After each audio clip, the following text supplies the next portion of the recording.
Awesome, and here's our pastor, bring it.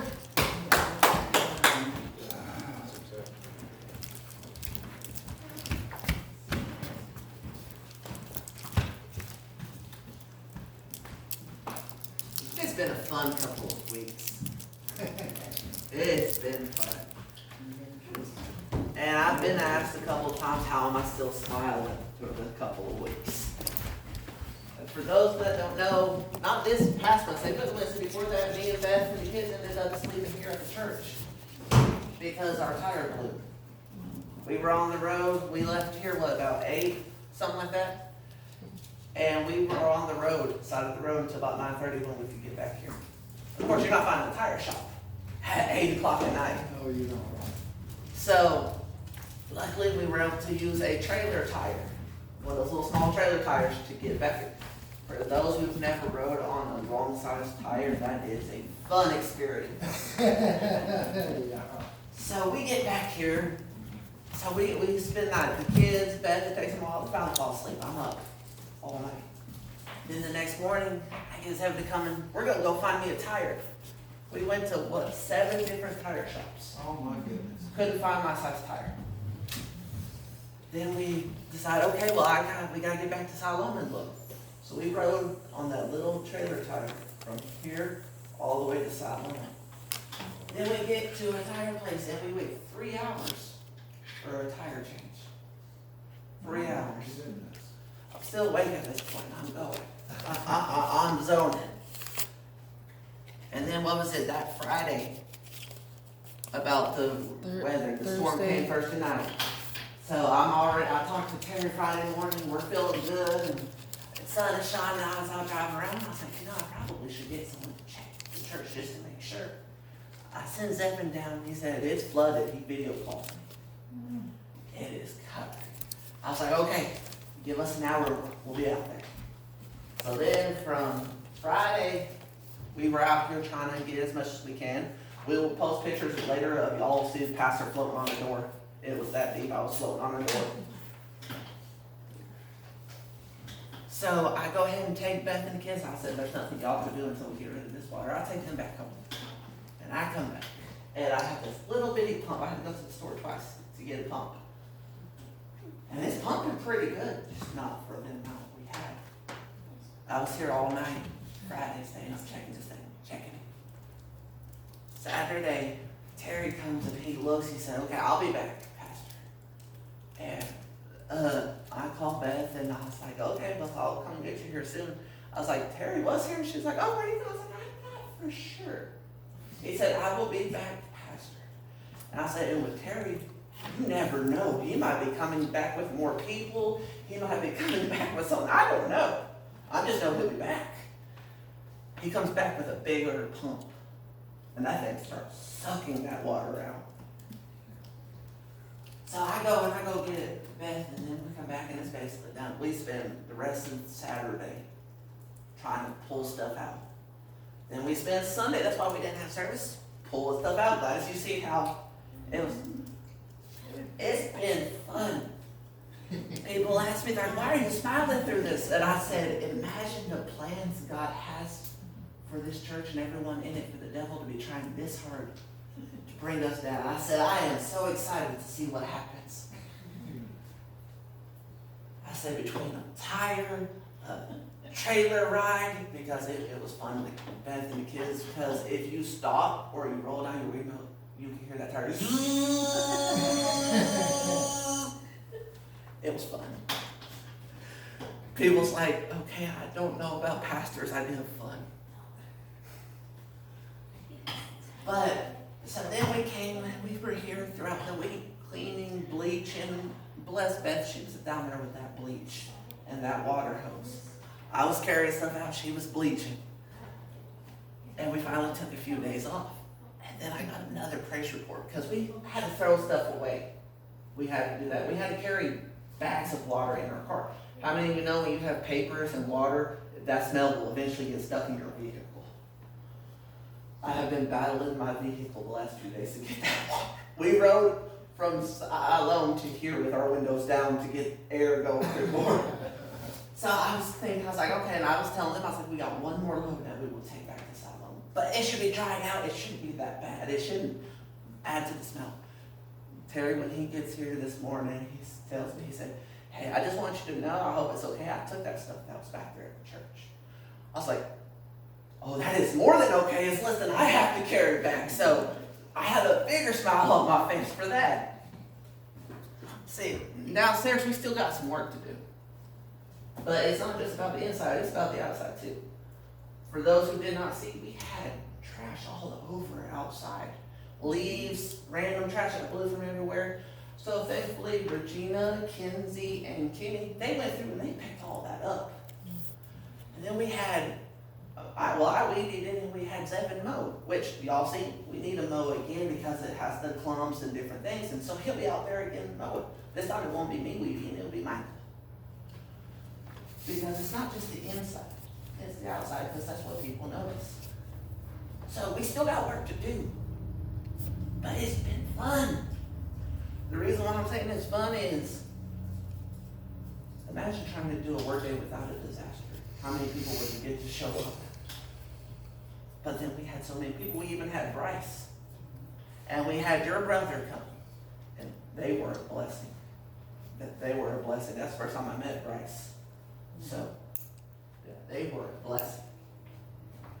So we can all be like, okay, so Pastor's just a little crazy. He's wild. You knew that. Wait, oh, you knew that. The message, see, we didn't, you guys weren't the only one who watched the movie. We watched the movie too. But we watched The Prince of Egypt. And it's a good movie, but it does not stick to the story fully. Because it has so many different things about it. Well, Beth, what she was asking me the other day, when it was showing the brother relationship between Moses and the Pharaoh, she said, do you think there really was that connection? Because they had to have grown up together. Do you think they really had that connection? I said, probably not, honestly. I said, because unlike the movie, they knew exactly who Moses was from the start. He was not an Egyptian. He was a Hebrew. So the brother probably already saw him as less than, and already didn't see him as a problem or a rival or anything. He probably had nothing to do with him. I said, but what really changes that is Moses knew he was Hebrew from the start. So he was learning all this stuff about the Egyptians. He was learning about their gods. He was learning about their customs. But at the same time, he was having to learn about the Hebrews. He was having to learn from both sides. But he didn't fit in on either side. He was a standout. He didn't fit in anywhere. Each side saw him as the other. So we will be in Exodus 2, 1 through 12. And a man at the house of Levi went and took as wife a daughter of Levi. So the woman conceived and bore a son. And when she saw that he was a beautiful child, she hid him 3 months. But when she could no longer hide him, she took an ark and bulrushes for him, daubed it with asphalt and pitch, put the child in it, and laid it in the reeds by the river's bank. I want to stop right there. How many of you know why she couldn't hide him anymore? He got loud. Think about it. That's when those babies start crying. They start wanting more attention. You can't hide a child if they're a screamer. For instance, if we had a baby back there with Kenny right now, a 3-month-old, you would hear it. Odds are some of the women would be back there trying to play with the baby and take it from Kenny. She got to where she could not hide this child anymore. So for 3 months, she sat there and worked tirelessly. Shh, don't be loud. Shh, don't be loud. Finding everything she could without giving it away that she had a child at her home. Had to keep her other children from telling everybody, hey, Mama has a baby. How many of you know how hard it is to keep a toddler or a 5-year-old from just spilling the beans? You're sitting there shaking. Are you thinking Reese? You're thinking Reese. So she had to work all through this until 3 months. I can't do it anymore. I have to find something. I have to do something. And at verse 4 says, and his sister stood afar off to know what would be done to him. Then the daughter of Pharaoh came down to bathe at the river. And her maidens walked along the riverside. And when she saw the ark among the reeds, she sent her maid to get it. And when she opened it, she saw the child, and behold, the baby wept. So she had compassion on him and said, this is one of the Hebrews' children. And that's the last one, right? No, there's another slide. No, okay, there's another slide. So I want to stop right here. There was nothing she could do to keep this baby safe.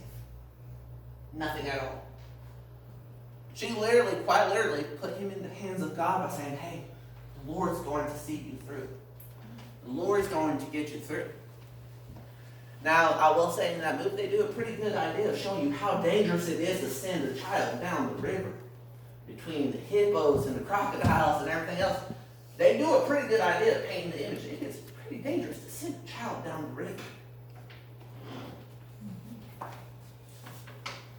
But she had no other choice. She had to trust that God would do something. Then his sister said to Pharaoh's daughter, shall I go and call a nurse for you from the Hebrew women, that she may nurse the child for you? And Pharaoh's daughter said to her, go. So the maiden went and called the child's mother. Then Pharaoh's daughter said to her, take this child away and nurse him for me, and I will give you your wages. So the woman took the child and nursed it. And the child grew, and she brought him to Pharaoh's daughter, and he became her son. So she called his name Moses, saying, because I drew him out of the water. Now it came to pass in those days when Moses was grown, that he went out to his brethren and looked at their burdens. And he saw an Egyptian beating a Hebrew, one of his brethren. So he looked this way and that way. And when he saw no one, he killed the Egyptian and hid him in the sand. I don't know how well that would work with the wind blowing. Eventually, you're going to see the body again. But he didn't fit in with the Hebrews because he was raised. He didn't have to do all that work that they did. He wasn't getting whipped. He wasn't getting beat. He was basically the son of royalty. The royalty, on the other hand, saw him as a Hebrew. That yes, you're lucky you get to be here, but you're not one of us. You're not going to be in the line of royalty. You're not going to get one of these big positions. You're just here. Be happy you're alive. When he saw his Hebrew brethren suffering, he wanted to help. So, of course, hey, my first thought is, hey, let's kill the person beating him. That's not going to cause any problems. How many of us know it caused problems? It made him flee. But what I want to focus on today is he didn't fit in anywhere. He was not a full Egyptian, but yet he was not fully Hebrew. He knew how to speak to the Egyptians. He needed to learn how to actually speak to the Hebrews. They both rejected him. After he kills this one, the Hebrews want nothing to do with him either. And of course, he just killed an Egyptian. There's a problem, so he flees.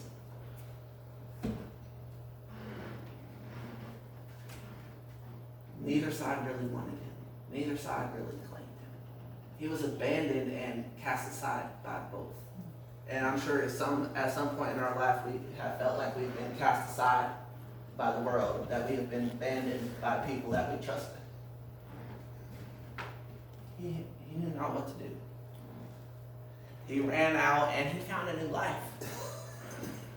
But then the best thing happened. He found God. Because it's not God found him. God knew where he was the whole time. Since birth, he was set aside. But he found God. And just like the song, I'm not qualified to do what you called me for. Moses said the exact same thing. So, and no, I did not plan for her to take that song. That just works out. But he was not qualified, is what he said. I can't do this. I'm not even good at speaking. You need to find someone else. I don't know about you, but I'd be afraid to tell God, find somebody else. But he was saying, I can't do this. I'm not qualified. I'm not prepared. But the thing is, he was actually prepared because of the fact that he was rejected by both.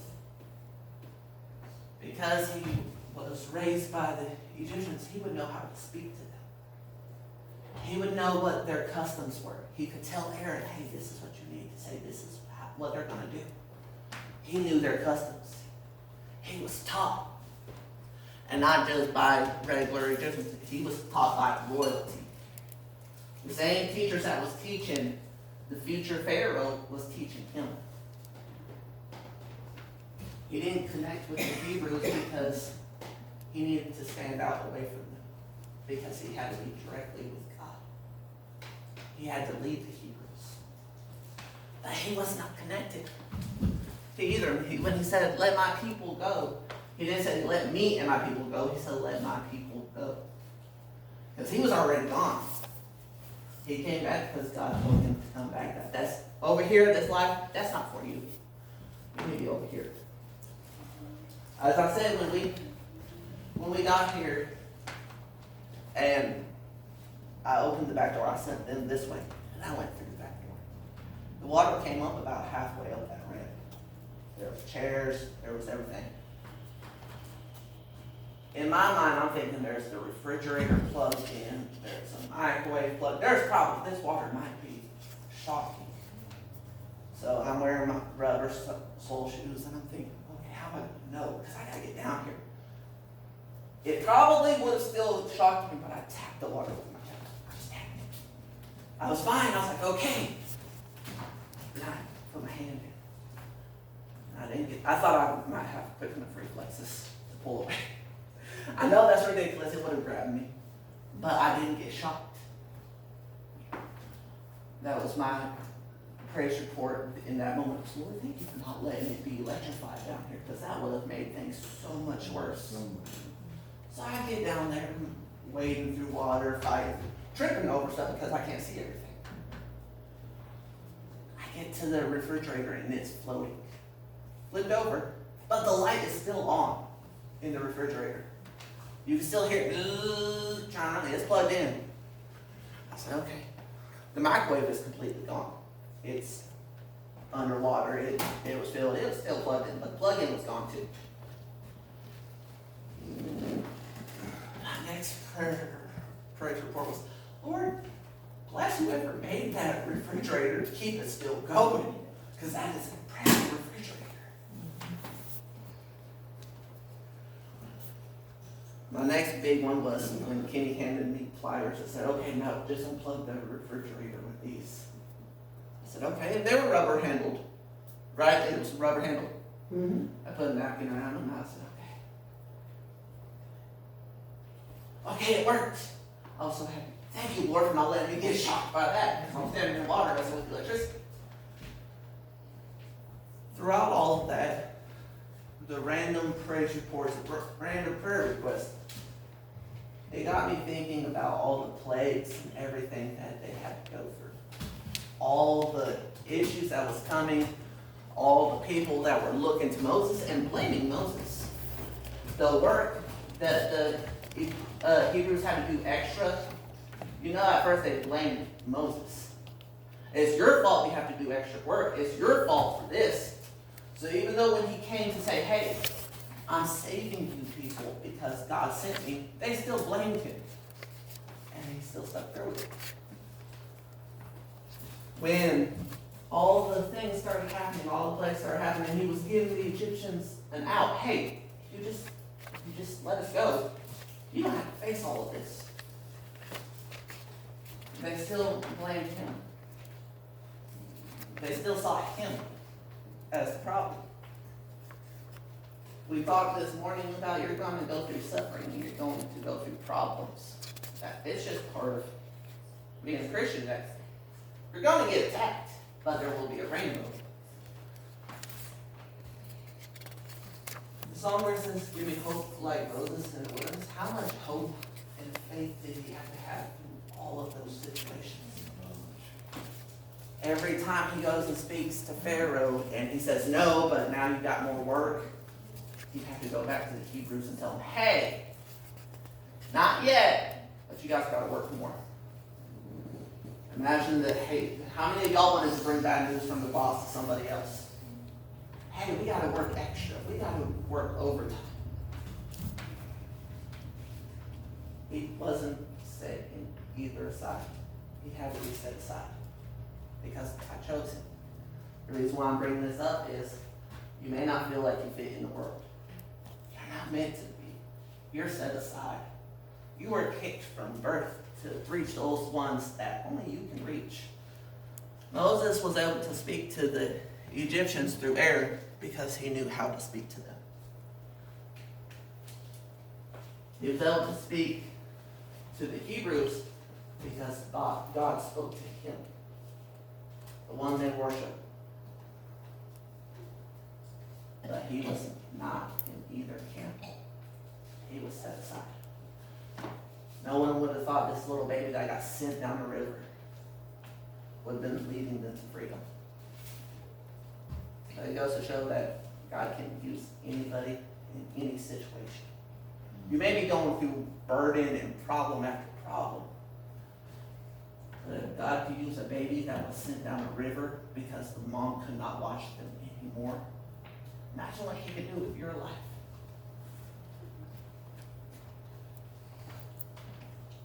So, like I said, to answer the question, no, I don't think they got along as brothers, like the movie tried to portray.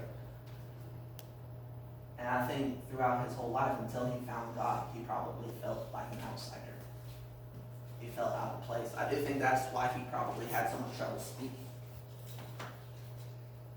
He felt out of place. He felt alone. Then he found God. And we know that once he found God, how many times did he lose his temper and he raised his voice and he taught? Yes, Aaron taught for him for a while, but there towards the end, it was him. He was giving those messages. He was giving those orders. He was chewing people out. When he found God, he found his voice.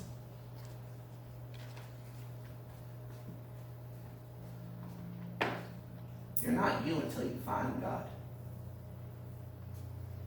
You're just there. You may not fit in anywhere until you find God. As I said, it looks pretty good downstairs. It really does. There's still work that needs to be done, of course.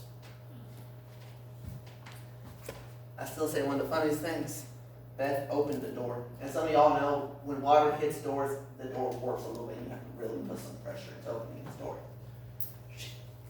Wedge jumped in one of those closets door and she closed it. And I'm over here, she goes, "Hey, come here." I was like, "What's going on?" She's like, and she points, and there is a little piece of sheetrock laying on the floor from the little wall.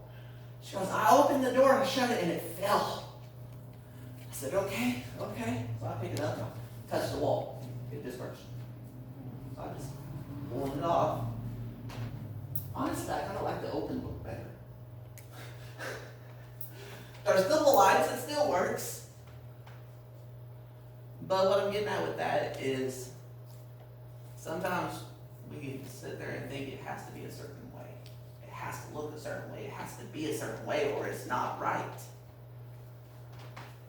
And sometimes that closes our mind off to what God has in store. When Moses said, "Hey, it's not me that you're wanting. I am not the one for this job." He didn't realize that God had been preparing him from day one to be the one for this job. You were taught by both Egyptians and Hebrew. You ran away as an outsider and as an outcast. You're the perfect one for the job. That's why when sometimes people say, "Oh, I'm not the one to reach people." You don't know the life I've went through. That might be why you're the one to reach people. Because of the life you went through. Now we know Moses was not perfect. It says in the Bible he was the most humble person. But Moses had a temper. And that's what caused him from seeing the promised land was his temper. But God still used him while he still had that flaw. You don't have to try to be perfect for God to use you. You don't have to have the perfect attitude for God to use you. You don't have to have the perfect voice for God to use you. Terry, how is your voice? From the good. See, I love Terry singing Alive, Alive, Alive, Forever. I love that one, by the way. If you ask Terry how his voice is, he will say it's good. He's not a singer. He's not this.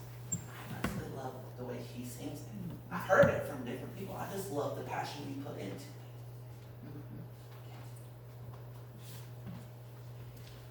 You never know what you may think is a flaw in you, someone else sees as a blessing. like I said, I love hearing that one when he sings it. For any of y'all who were thinking, oh, well, you just got to play it on YouTube, Pastor, if you want to hear it. Gary's not on YouTube singing. He can't be. They're going to make you a YouTube star, Terry. But what we saw as a flaw in some, oh, I can't sing very well, or oh, my cough. Other people can see it as a blessing that encourages them. Moses didn't feel like he fit in anywhere. But because of that, he was able to reach both sides. When he actually leaves, if we read further on, it would talk about even some of the Egyptians respected Moses. And listened and trusted Moses. Even some of the Egyptians did. Because it was not just Hebrews that left, some Egyptians even left with them. Because he reached people. Because he stayed true to the Lord. He wasn't perfect. He didn't try to be, but he served the perfect Lord, and that's what he wanted people to know. You're not going to be perfect, and you can't be. But you can tell people while you're imperfect that you serve a perfect Lord. Who, while you were imperfect, while you were flawed, while you had problems, say, hey, I want them. I'm going to choose them. They're going to do what I need them to do. And thankfully, we didn't have to go down the river as a baby and go through all of that. Because, like I said, I will say this. I never thought about you send a baby down the Nile. Think about all that stuff that is there. She had to get it ready so it wouldn't leak, but look how many animals and different things is there. If it was not for God's hand on Moses, anything could have happened.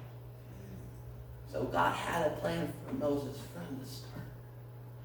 Then when Pharaoh's daughter finds, and he starts to cry, her heart softens. Which is funny, years later, the plagues come because of Pharaoh's heart hardening. But it all started because of the heart softening. Because he cried. Because she wanted to be there for him. But God didn't forget the mom either. He still made a way for her to be in that child's life. Take care of him. All because that sister just wanted to follow and be nosy.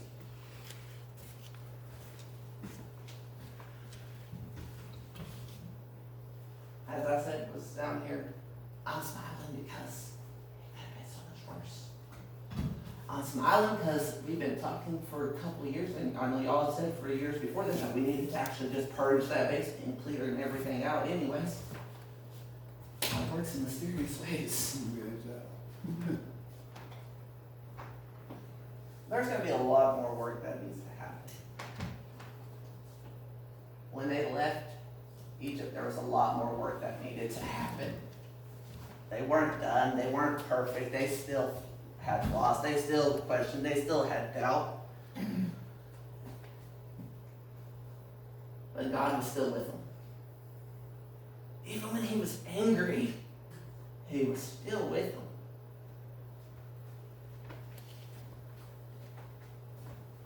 He didn't find his place until he found God. He didn't find his voice until he found God. If you or your family, they feel out of place. Oh, I don't fit in anywhere. You'll fit in with God. You'll find your home with God. You'll find your voice with God. Raised to not fit in anywhere. We're not made to fit in here on this earth. We're not meant to. We have a different home. This is where we're supposed to work. Moses had to work on both sides. He had to work on both cultures. Luckily, some of us, we just live here in Oklahoma. You just got to work in Oklahoma. You got to know Oklahoma. You got to know how to speak Oklahoman. Huh? There's not that much of a culture change for you. I will close with this, and this is just for my own question. When you go to the store and you draw out one of those shopping carts, what do you call that, you guys? What is that shopping cart called to you? Shopping cart. Thank you. What do you call that shopping cart? It's a buggy. When I went to Tennessee, and people kept saying, get the buggy, I was looking for like a motorized Yeah. thing out there. I was like, what are you talking about? She would say so many times, get the buggy. I'm like, you mean shopping cart? Yes. The shopping cart was made first in Oklahoma. See, so shopping cart is the word. Thank you, Gladys. We're awesome. It's always buggy for me. But the culture shock, same with those stocking caps. In some places, you know, they call those a toboggan. I always called it just a stocking cap. So when they said toboggan, I thought they meant one of those little slide things that. So if you go even to a different state, you will face a culture change. If Moses had only been taught Hebrew, he would have faced a humongous culture change trying to speak to the Egyptians. If he had only been raised Egyptian, he would have faced a huge culture change trying to reach the Hebrews. Because God knew this and he did not want him to suffer that way, he gave him the chance to study both. So even when we're struggling, just know God has a plan. Even when we feel like, oh, where am I going? God has a plan. So this way you're not sitting there thinking, what does she mean a buggy? Is there a big bug? You actually know it's a shopping cart. There's reasons to smile everywhere. We talked about it and said, look at nature. You'll find a reason to smile. Look at your spouse. You'll find a reason to smile. Look at your children. You'll find a reason to smile or, have a, oh no, what are they doing now? Look. If you look for reasons to frown, and you look for reasons to be depressed about your situation, you will find it. And then it's so hard to get out from there. If you're going to put in the same work to find something, you might as well put in that same work to find a smile. So let's smile as we go out. It's going to be scorching this week. But it beats a snowstorm to where you can't even leave your house. Oh, you're thinking, no, I want that snowstorm. I want that snowstorm.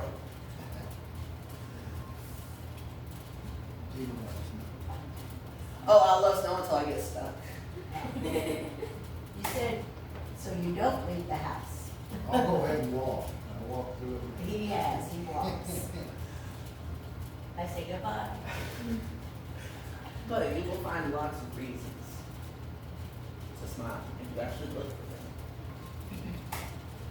You're going to face attacks from Satan left and right. But just like I said,